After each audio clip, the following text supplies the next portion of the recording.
Radhe Radhe. Wisdom channel में आप सबका स्वागत है। ओम नमः शिवाय। आप रसपान कर रहे हैं श्रावण मास के महात्म की कथाओं का। अब तक आप चतुर्थ अध्याय तक की कथा का रसपान कर चुके हैं।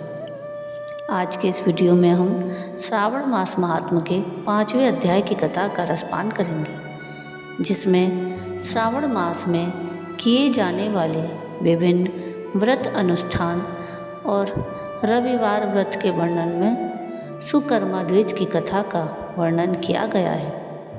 तो आइए सुनते हैं श्रावण मास महात्म के 5वें अध्याय की कथा। ईश्वर बोले, हे सनत कुमार, करोड़ पार्थिव लिंगों के महात्म और पुण्य का वर्णन नहीं किया जा सकता। जब मात्र एक लिंग का महात्म नहीं कहा जा सकता, तो फिर करोड़ लिंगों के विषय में कहना ही क्या। मनुष्य को चाहिए कि करोड़ लिंग निर्माण असमर्थता में 1,00,000 लिंग बनवाए या 1000 लिंग या 100 लिंग ही बनाए। यहाँ तक कि एक लिंग बनाने से भी मेरी सन्निधि मिल जाती है। षडाक्षर मंत्र से 16 उपचारों के द्वारा भक्तिपूर्ण मन से भगवान शिव की पूजा करनी चाहिए। गृह यज्ञ के साथ उद्यापन करना चाहिए। उसके बाद होम करना चाहिए और ब्राह्मणों को भोजन कराना चाहिए। हे सनत कुमार, इस अनुष्ठान को करने वाले की अकाल मृत्यु नहीं होगी। यह व्रत बांझपन को दूर करने वाला और सभी विपत्तियों का नाश करने वाला तथा सभी संपत्तियों की वृद्धि करने वाला है। मृत्यु के पश्चात वह मनुष्य कल्प पर्यंत मेरे समीप कैलाश वास करता है।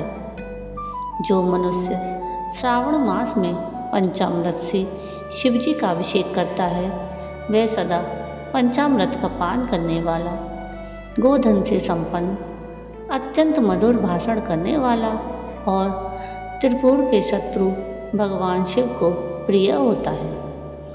जो इस मास में अनुदान व्रत करने वाला तथा हविष्यान्न ग्रहण करने वाला होता है, वह व्रीहि आदि सभी प्रकार के धान्यों का अक्षय निधि स्वरूप हो जाता है।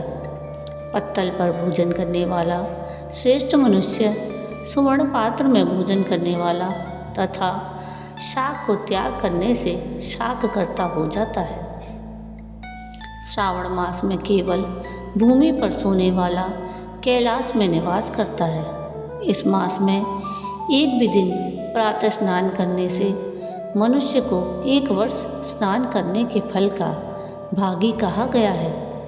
इस मास में जितेंद्रिय होने से इंद्रिय बल प्राप्त होता है। इस मास में स्फटिक, पाषाण, मृत्तिका, मरकतमणि, पीठी, धातु, चंदन, नवनीत आदि से निर्मित अथवा अन्य किसी भी शिवलिंग में, साथ ही किसी स्वयं आविर्भूत न हुए लिंग में श्रेष्ठ पूजा करने वाला मनुष्य सैकड़ों ब्रह्म हत्या को भस्म कर डालता है। किसी तीर्थ क्षेत्र में सूर्य ग्रहण या चंद्र ग्रहण के अवसर पर 1,00,000 जप से जो सिद्धि होती है, वह इस मास में एक बार के जप से ही हो जाती है। अन्य समय में जो 1000 नमस्कार और प्रदक्षिणाएँ की जाती हैं, उनका जो फल होता है, वह इस मास में एक बार करने से ही प्राप्त हो जाता है। मुझको प्रिय इस श्रावण मास में वेद पारायण करने पर सभी वेद मंत्रों की पूर्ण रूप से सिद्धि हो जाती है।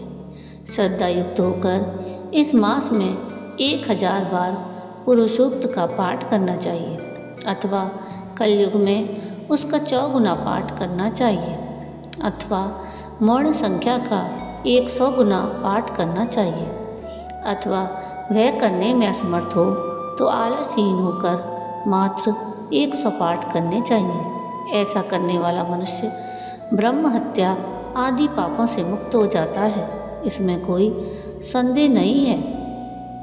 गुरु पत्नी के साथ संसर्गजन्य पाप के लिए यही महान प्रायश्चित है। इसके समान पुण्यप्रद, पवित्र और पाप नाशक कुछ भी नहीं है।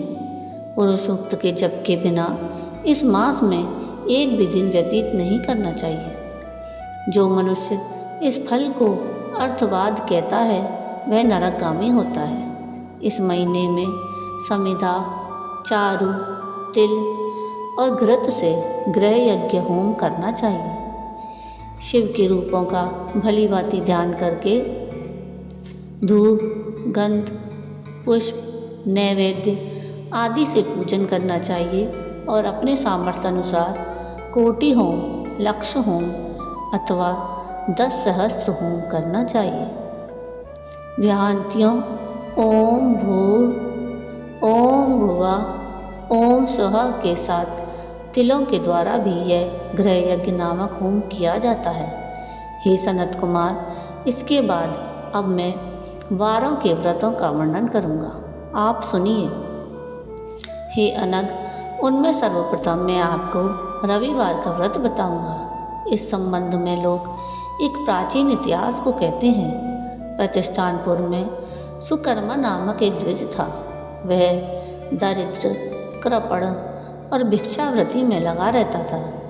एक बार वह धान्य मांगने के लिए घूमते घूमते नगर में गया। उसने किसी एक गृहस्थ के घर में मिलकर रविवार का उत्तम व्रत करती हुई स्त्रियों को देखा। तब उसे देखकर वे स्त्रियां परस्पर कहने लगी कि इस पूजा विधि को शीघ्रतापूर्वक छिपा लो। इस पर वह विप्र उन स्त्रियों से बोला, हे श्रेष्ठ स्त्रियों, आप लोग इस व्रत को क्यों छिपा रही हैं? समान चित्त वाले सज्जनों के लिए परमार्थ ही स्वार्थ है।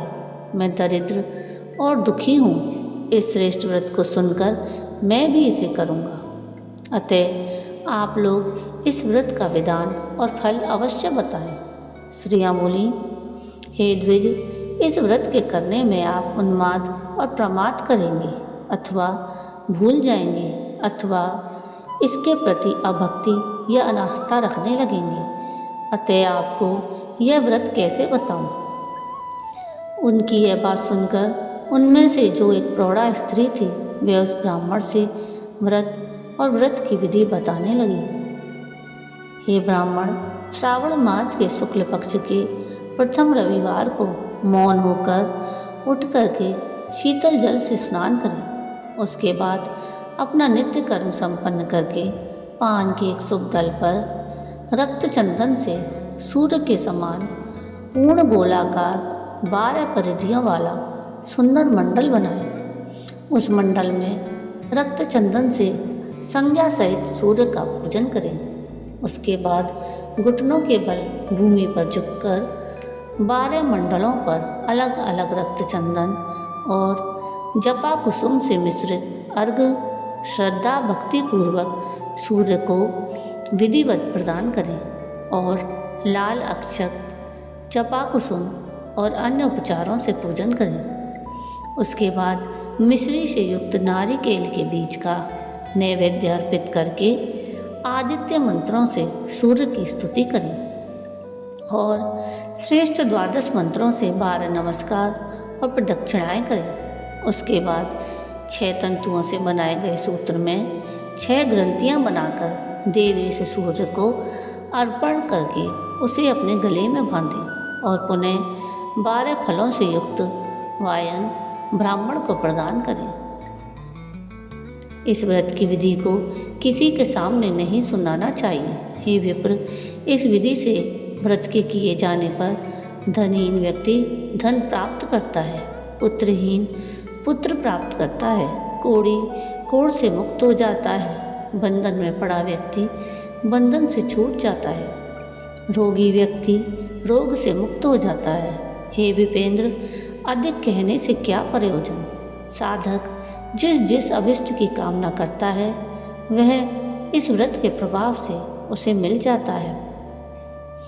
इस प्रकार श्रावण मास के 4 रविवारों और कभी कभी 5 रविवारों में इस व्रत को करना चाहिए। इसके बाद व्रत की संपूर्णता के लिए उद्यापन करना चाहिए। हे विपेंद्र, आप भी इसी प्रकार करें, इससे आपकी सभी कामनाओं की सिद्धि हो जाएगी।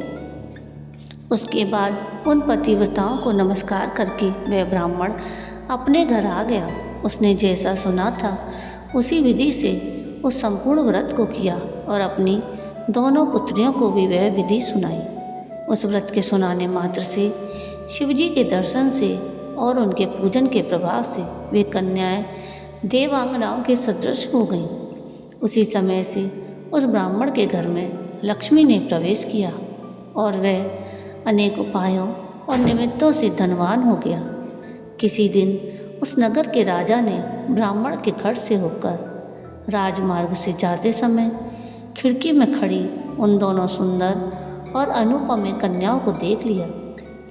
तीनों लोकों में कमल, चंद्रमा आदि जो भी सुंदर वस्तुएं हैं उन्हें वे दोनों कन्याएं अपने शरीर के अवयवों से तिरस्कृत कर रही हैं। उन्हें देखकर राजा मोहित हो गए और क्षण भर के लिए वहीं खड़े हो गए। ब्राह्मण को शीघ्र बुलाकर उन्होंने दोनों कन्याओं को मांग लिया।